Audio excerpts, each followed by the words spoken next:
ಅಣ್ಣ ನಮಸ್ಕಾರ. ಮೊದಲು ನಿಮ್ಮ ಪರಿಚಯ ಹೇಳಿನ. ನಮಸ್ಕಾರ. ಬೀಳಗಿ ತಾಲೂಕು ಎಡಳಿ ಗ್ರಾಮದ ರಂಗನಗೌಡ ಸುಭಾಷ್ ಗೌಡ ಪಾಟೀಲ್ ಅಂತ. ನಾವು ಕುರಿ ಸಾಕಾಣಿಕೆ ಮಾಡಕತ್ತಿ 6 ವರ್ಷ ಆಯಿತು. ಈ ಮೊದಲು ನಮ್ಮದು ತೆಳಗಿನ ಪೊಸಿಷನ್ದಾಗಿತ್ತು. ಈ ವರ್ಷ ಇದನ್ನೆಲ್ಲ ದೊಡ್ಡ ಸೆಡ್ ಮಾಡ್ಕೊಂಡು ಒಂದು 8 ರಿಂದ 10 ಲಕ್ಷ ರೂಪಾಯಿ ಕಾಸ್ಟ್ ಇನ್ವೆಸ್ಟ್ ಮಾಡಿ ಅದಕ್ಕೆ ಅದರ ಪ್ರಕಾರ ಇದನ್ನ ಚಲೋ ಮಾಡ್ಕೊತ ಹೊಂಟಿ. ಈ ಮರಿನ ಬ್ಯಾಚ್ ವೈಸ್ ತರ್ತೀರ, ಹೆಂಗ್ ತರ್ತೀರಣ್ಣ ಮರಿನ ನೀವು? ಬ್ಯಾಚ್ ವೈಸ್ ಇಲ್ಲನ, ನಾವು ಬಕ್ರಿ ಟು ಬಕ್ರಿ ಮರಿನ ಚೂಸ್ ಹೆಂಗ್ ಮಾಡ್ತೀರಣ್ಣ ನೀವು? ಈಗ ನಾವು ಮರಿ ಹೋಗಿ ಲೈಕ್ ಮಾಡ್ತೀವಿ. ಒಂದು 100 ಮರಿ ಇರ್ತಾವೆ, ಅದ್ರ ಒಂದು 40-50 ಮರಿ ಲೈಕ್ ಮಾಡ್ಕೋತೀವಿ. ಅವ್ರ ಜೋಡಿ ಇವಳ್ಳಿ ಸಂತೋತ್ ಅದಾನು, ಒಂದು 5-6 ಮಂದಿ ಪಾರ್ಟಿ ಅದಾರು. ಅವ್ರು ನಾವು ಚಾಯ್ಸ್ ಮಾಡಿದ ಮರಿ ತೆಗೆದು ಬೇರೆ ಹಾಕ್ತೀವಿ.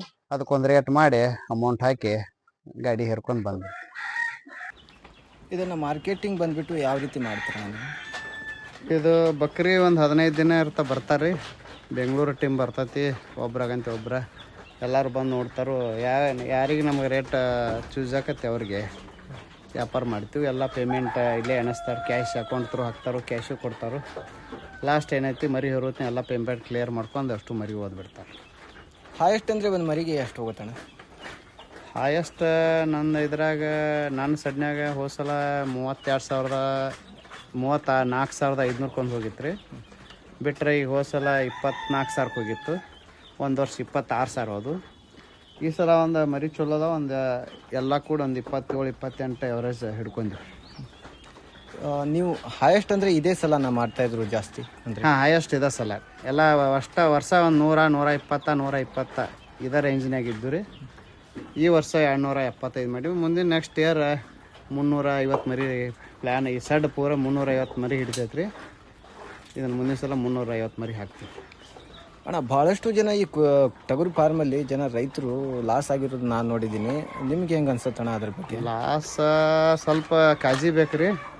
ನಾವು ಮತ್ತು ಹಂಗೆ ಮಾಡಿವತ್ತು ಅಡ್ಡಾಡಿದ್ರೆ ಆಗೋದಿಲ್ಲ. ಮನೆಯವರು ಬೇಕು. ನಮಗೆ ವಿಶಾಲ್ ಅಂತೇಳಿ ಭಾಳ ಅಂದ್ರೆ ಭಾಳ ಆ್ಯಕ್ಟಿವ್ ಅದಾನ ಹುಡುಗ. 275 ಮರಿ ಒಬ್ಬ ಮಾಡ್ತಾನು. ಹೊಳ್ಳಿ ನಾವು ಏನೈತಿ ಯಾರೂ ಹೊರಗಿನ ಆಳು ಹಚ್ಚಿಲ್ಲ. ನಾನು ಕೂಡಿ ಇಬ್ಬರೇ ಮಾಡ್ಕೋತೀವಿ. ಇದಕ್ಕೆ ನೀರಿನ ವ್ಯವಸ್ಥೆ ಯಾವ ರೀತಿ ಮಾಡ್ಕೊಂಡ್ರಿ ನಾನು? ನೀರಿನ ವ್ಯವಸ್ಥೆ ಅಲ್ಲಿ ಸಿಂಟ್ಯಾಕ್ಸ್ ಮಾಡೀವ್ರಿ. 1,001 ಲೀಟ್ರ, 1,001, 500 ಅದರಿಂದ ಡೈರೆಕ್ಟ್ ಪೈಪ್ಲೈನ್ ಮಾಡ್ಕೊಂಡ್ವಿ. ಅಲ್ಲಿ ಹಾಲ್ ತಿರ್ದ್ಬಿಟ್ಟು ಒಟ್ಟು ಬುಟ್ಟಿಗಳಿಗೆ ಹೋಗೋ, ಒಟ್ಟು ಟ್ರೇಕ್ ಬಿಡೋ ವ್ಯವಸ್ಥೆ ಎಲ್ಲ ಪೈಪ್ಲೈನ್ ರೆಡಿ ಐತಿ. ಈ ಒಂದು ಟಗರ್ ಫಾರ್ಮ್ ಮಾಡಬೇಕು ಅಂತ ನಿಮಗೆ ಹೆಂಗೆ ಅನಿಸ್ತು? ಸ್ಟಾರ್ಟಿಂಗ ಒಟ್ಟು ಏನೋ ಸ್ವಲ್ಪ ಕಡೆ ನಾನು ಇದನ್ನು ಮಾಡ್ಬೇಕಾರೆ ಒಂದು 5-6 ವರ್ಷ ಎಲ್ಲ ಕಡೆ ಅಡ್ಡಾಡೀನಿ ರೀ. ಎಲ್ಲ ಮಹಾರಾಷ್ಟ್ರಕ್ಕೆ ಹೋಗಿದ್ದೆವು, ಎಲ್ಲ ಕಡೆ ರಾಜಸ್ಥಾನಕ್ಕೆ ಹೋಗಿದ್ದೆವು. ಎಲ್ಲ ನೋಡಿ ಬಂದು ಮೊದಲು ಸ್ಟಾರ್ಟಿಂಗ್ ಮಾಡಿದ್ವಿ. 2 ವರ್ಷ ಮಾಡಿದ್ರು, ಅಷ್ಟು ನಮ್ಗೆ ಸಕ್ಸಸ್ ಅನ್ನಿಸ್ಲಿಲ್ಲ. ಅದಕ್ಕೆ ಟಗರಿಂದ ಚಲೋ ಆಕತ್ತಲ್ಲ ಅಂತೇಳಿ ಈ ಟಗರಿಂದಕ್ಕೆ ಬಂದ್ವಿ. ಇದು ಚಲೋ ಆಗತ್ತದ. ಲಾಭದ ಬಗ್ಗೆ ಅಂದರೆ ಒಂದು ವರ್ಷಕ್ಕೆ ನಿಮಗೆ ಎಲ್ಲ ತೆಗೆದು ಎಷ್ಟು ಲಾಭ ಆಗ್ಬೋದು ಸರ್? ನಾವು ಈಗ 9 ರಿಂದ 10 ಸಾವಿರ ಮರಿ ಕೊಟ್ಟಿರ್ತೀವಿ ರೀ. ಒಂದು ಮರಿಗೆ ಒಂದು 5,000 ರೂಪಾಯಿ ಖರ್ಚು ಬರ್ತೈತೆ ರೀ. ಅಂದ್ರೆ 14,000 ಅಂದ್ರೆ ನಮಗೆ 26,000 ಮಾರಿದ್ರು ಒಂದು 12,000 ರೂಪಾಯಿ ಮೇನ್ ಲಾಭದಾಗ ಬರ್ತೈತೆ ರೀ.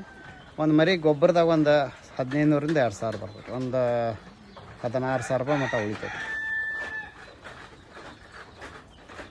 ಒಂದು ಪೂರ್ತಿ ಒಂದು ಬ್ಯಾಚಲ್ಲಿ ನಿಮಗೆ ಎಷ್ಟು ಉಳಿಬೋದು ಅದ್ರ ಬಗ್ಗೆ ಸರ್? ಟೋಟಲ್ ಈ ಸಲ ಗೊತ್ತಾಗೈತೆ ರೀ. ವರ್ಷ ಏನಿಲ್ಲ, ಹೋದ ವರ್ಷ ನನಗೆ ಎಲ್ಲ ಖರ್ಚು ತೆಗೆದು 14 ಲಕ್ಷ ಉಳಿದೈತೆ ರೀ. ಈ ವರ್ಷ ಇದು ನನಗೆ ಇದ್ರ ಮಾರ್ಕೆಟ್ ಪ್ರಕಾರ ಚಲೋ ಮಾರ್ಕೆಟ್ ಆತಂದ್ರೆ ಒಂದು 70-75 ಲಕ್ಷ ರೂಪಾಯಿ ಪಟ್ಟೈತೆ ರೀ. ಇದು ಒಂದು 30-35 ಅಂಕರ ಏನು ಯಾವುದೋ ಟೆನ್ಷನ್ ಇಲ್ಲ. ಟಾರ್ಗೆಟ್ ಇಟ್ಕೊಂಡ್ರೆ ಅಷ್ಟು ಉಳಿಸ್ಬೇಕತ್ತೆ. ಈ ಟಗರ್ ಫಾರ್ಮ್ ಬಗ್ಗೆ ಯುವ ರೈತರಿಗೆ ಈಗ ಮಾಡಬೇಕು ಅನ್ನೋರಿಗೆ ಏನು ಹೇಳ್ತೀರಿ? ಬಂದವ್ರಿಗೆಲ್ಲ ಮಾಡ್ರಪ್ಪ, ಚಲೋ ಐತಿ. ಆದರೆ ಒಂದಿಟ್ಟು ಕಾಳಜಿ ಬೇಕು. ನಾವು ಮಾಡಿದ್ನತ್ತೆ ಇವತ್ತು ಇಂಜೆಕ್ಷನ್ ಮಾಡ್ಬೇಕಂದ್ರೆ ಅವತ್ತು ಎಷ್ಟೋ ತ್ರಾಸಾದರೂ ನಾವು ರಾತ್ರಿ 12 ಆದರೂ ಇಂಜೆಕ್ಷನ್ ಮಾಡ್ತೀವಿ.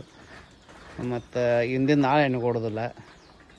ಈಗ ಟಾನಿಕ್ ಹಾಕಕ್ಕೆ 1-2 ಮಿಷಿನ್ ತಂದಿವ್ರಿ. ಮೊನ್ನೆ ಸಿಕಂದರ್ ಆನ್ಲೈನ್ ಮಾಡಿ ತರಿಸಿದ್ರೆ ಈಗ ಅವತ್ತರಿಂದ ನಮ್ಗೆ ಅನ್ನೂ ಕೆಲಸ. ಇದು 92 ಹಿಂಗೆ ಅಗಲಿಗೆ 34 ಅಂದ್ರೆ ವಸ್ತು ಪ್ರಕಾರ ಇದನ್ನು ಮಾಡಿ ನಮ್ಗೆ ರಜ್ಜಾರ್ ಹೇಳಿದ್ರು, ಜಗದಾಳ ಅಜ್ಜಾರ್ ಅಂತೇಳಿ. ಅವ್ರು ಹೇಳಿದ ಪ್ರಕಾರ ಒಂದು ಇಂಚು ಸರ್ಸ ಇಲ್ಲ. ಮೊದಲು ನಮ್ಮದು ಫಾರ್ಮ್ ತೊಂದರೆ ಆದ ಟೈಮ್ದಾಗ ಅವ್ರು ಬಂದು ನಮಗೆಲ್ಲ ಹೇಳಂತೆ ಅದನ್ನು ಕರೆಕ್ಟ್ ಮಾಡಿದ್ವಿ. ಈ ಸಲನೂ ಒಂದು ಕಿತ್ತು ಹಾಕೋತ್ನಾಗ ಅವ್ರನ್ನ ಕರ್ಕೊಂಬಂದು ಅವ್ರ ಜೋಡಿ ಮಾತಾಡಿ ಇಲ್ದಂಗನ ಕರೆಕ್ಟ್ ಇಷ್ಟು ಸೈಜ್ ಇಡೋಣ ಅಂತ ಅಷ್ಟ ಸೈಜ್ ಇಷ್ಟು ಮಾಡಿದ್ವಿ. ಈ ಟೋಟಲಿ ಈ ಸೆಡ್ಗೆ ಎಷ್ಟು ಖರ್ಚಾಗಿದೆ ಅಣ್ಣ ನಿಮಗೆ? ಟೋಟಲಿ ಈ ಸಡ್ ಬತ್ತು ರೀ, ಆ ಕಣಿಕೆ ಸಡ್ ಬತ್ತು ಒಂದು 24 ರಿಂದ 25 ಲಕ್ಷ ರೂಪಾಯಿ ಖರ್ಚು ಮಾಡಿದ್ವಿ. ಅಂದರೆ ಈಗ 6ನೇ ಬ್ಯಾಚ್ ಮಾಡ್ತಿದ್ರಿ ಅಂತಿರಲ್ಲಣ್ಣ, ಸಾಕಿದ್ದು ದುಡ್ಲೇ ಮಾಡಿರಿ ನಿಮ್ದು ಸ್ವಂತ ಒಂದು ದುಡ್ಡಿಂದ ಮಾಡಿರೋಣ? ಇಲ್ಲ, ಮೊದಲು ಒಂದು ದುಡ್ಡು ಹಾಕೊಂಡು ನಾವು ಮೊದಲು 2 ಲಕ್ಷ ರೂಪಾಯಿ ಹಿಡ್ಕೊಂಡು ಸ್ಟಾರ್ಟ್ ಮಾಡಿ ಸಣ್ಣ ಸಡ್ಡ. ಆ 1,20,000 ರೂಪಾಯಿ ಕೊಟ್ಟು ಸಡ್ ಮಾಡಿ ಅದೊಂದು 2 ಲಕ್ಷ ಮರಿಗೆ ಹಾಕಿದ್ನಿ. ಅದರ ಬಂದಿದ್ರು ಒಂದು 4 ಲಕ್ಷ ಬತ್ತು, ಅದಕ್ಕೆ ಹೊಳ್ಳಿ ರಿಟರ್ನ್ ಹಾಕೊಂಡಿ. ನೆಕ್ಸ್ಟ್ 14 ಲಕ್ಷ ಬತ್ತು, ಮತ್ತು 100 ಮರಿ ಹಾಕೊಂಡ್ವಿ. ಹೋದ ವರ್ಷ 29,50,000 ಬತ್ತು ಹೋದ ಸಲ ಪಟ್ಟಿ. ಅದ್ರ ಸಂಬಂಧ ಅವ್ನು ಹೊಳ್ಳಿ ಎಕ್ಸ್ಟ್ರಾ ಮತ್ತು 120 ಮರಿ ಮಾಡ್ಕೊಂಡು ಈ ಸಲ 28 ಲಕ್ಷ ಚಿಲ್ಲರ್ ಬತ್ತು. ಆ ಪೇಮೆಂಟ್ದಾಗ ಒಟ್ಟು ₹1 ಕೈ ತೊಗೊಳಾರ ಅಷ್ಟು ಮರಿ ಸಡ್ಡ ಎಲ್ಲ ಕೂಡ ಒಂದು 27-28 ಲಕ್ಷ ಹಾಕಿ ಎಲ್ಲ ಹೊಸ ಮಾಡ್ಕೊಂಡು.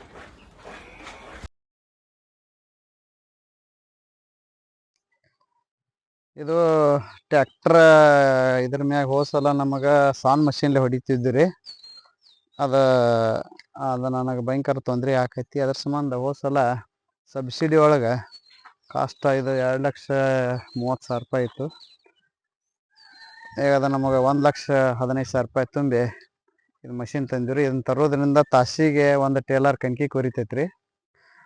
ನಾವು ಆಲ್ರೆಡಿ ಈಗ ಎಲ್ಲ ಕಡೆ ಈಗ ಎಲ್ಲಿ ಹೊಲಗೊಳಗಿರ್ತದೆ ಕಣಿಕಿ ಇದು ಎಲ್ಲ ಅಲ್ಲೇ ಪುಡಿ ಮಾಡ್ಕೊಂಡು ಬರಾಕತ್ತೀವಿ. ಇದು ಬಂದದ್ರಿಂದ ನಮ್ಗೆ ಭಾಳ ಹೆಲ್ಪ್ ಆಗೈತಿ. ನಮ್ಮ ಮನೇದು ಆದ ಕೂಡಲೇ ಬಾಡಿಗೆಗೂ ಕಳ್ಸಾಕತ್ತೀವಿ ರೀ. ತಾಸಿಗೆ 1,800 ರೂಪಾಯಿ ಫಿಕ್ಸ್ ಮಾಡೀವಿ ರೀ, ಮಾಡಿ ಬಾಡಿಗೆ ಕಳ್ಸಾಕತ್ತೀವಿ ರೀ. ಇದು ಮಾಳಿ ಎಂಟರ್ಪ್ರೈಸಸ್ ಜಮಖಂಡಿ ಅವ್ರ ಕಡೆಯಿಂದ ತಂದೀವಿ ರೀ. 31-39 ಸಡ್ ಮಾಡ್ಕೊಂಡಿರು ದೊಡ್ಡ ಹೊಟ್ಟಿಂದು. ಹೆಚ್ಚಕಮ್ಮ ಒಂದು 40 ಟೇಲರ್ ಎಲ್ಲ ಮಟೀರಿಯಲ್ ವರ್ಷ ಆಗೋ ಮಟ್ಟ ಏನೈತಿ ಎಲ್ಲ ಒಂದು ವರ್ಷ ಆಗುವಷ್ಟ ಎಲ್ಲ ಸ್ಟಾಕ್ ಮಾಡ್ಕೋತೀವ್ರಿ ಎಲ್ಲೇ ರೀ.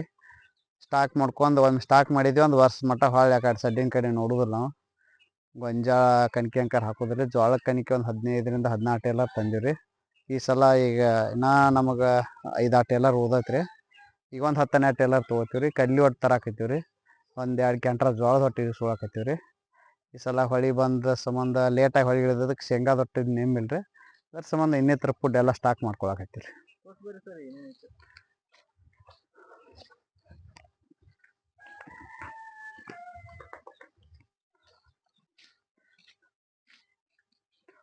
ಇದು ಕಡ್ಲಿ ಒಟ್ಟು ಮನೆ ಬಟ್ಕೂರ್ಕಿಂದ ತರ್ಸಿವ್ರಿ.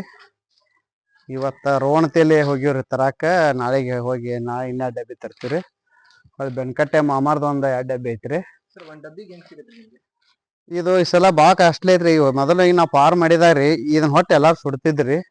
ಈಗಿನ ಎಲ್ಲ ಇದಕ್ಕೆ ಡಿಮಾಂಡ್ ಆಗಿ ಚಕ್ಕಮ್ಮ 6-7 ರೂಪಾಯಿ kg ಬೆಳೆ ಆಗ್ತೈತ್ರಿ. ನಮ್ಮ ಮನೆ ಟ್ಯಾಕ್ಟ್ರ ಮನೆದು ಎಲ್ಲ ಸೆಲ್ಲ ಅದಾವ ಸಟ್ಟ. ಹಿಂಗಾಗಿ ನಮ್ಗೆ ಯಾವ ತೊಂದರೆ ಅನಿಸಿಲ್ಲ.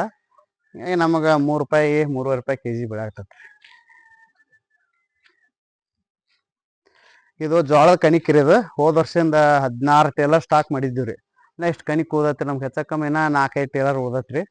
ಈಗ ಮತ್ತೆ ಈ ವಾರದಾಗ ಮುಳವಾಡ ಹೊಳೆ ಅನವಾಲ್ದ ಕಡೆ ಹೋಗ್ಬೇಕ್ರಿ. ಇನ್ನು ಇದು ಕಡ್ಲಿ ಹೊಟ್ಟು ಸ್ಟಾಕ್ ಮಾಡ್ಕೊಂಡು 2 ಕ್ಯಾಂಟ್ರ ಜೋಳದ ಹೊಟ್ಟು ಬರ್ತೈತ್ರಿ. ಅದನ್ನ 2 ಕ್ಯಾಂಟ್ರ ಸಟ್ ಮಾಡ್ಕೊಂಡು ಒಂದು ಜೋಳ ಕಣಿಕೆ ಗಂಟು ಬಿದ್ದೀವಿ ಅಂದ್ರೆ ಎಲ್ಲ ಆಗೋ ಮಟ್ಟ ಎಲ್ಲ ಕ್ಲಿಯರ್ ಮಾಡ್ಕೊತೀವಿ ರೀ. ಇಲ್ರಿ, ಫಸ್ಟ್ 2 ವರ್ಷ ಮಾಡಿದ್ವಿ ರೀ. ಅದರಿಂದ ಗ್ರೋತ್ ಬರಲಿಲ್ಲ ಮರಿ ರೀ. ಎಲ್ಲರೂ ಹಸಿಮ್ ಬಿಟ್ರು ನಡಿತೈತೆ ಅಂದ್ರೆ ನಾವು ಟೆಸ್ಟ್ ಮಾಡ್ಬೇಕತ್ತ.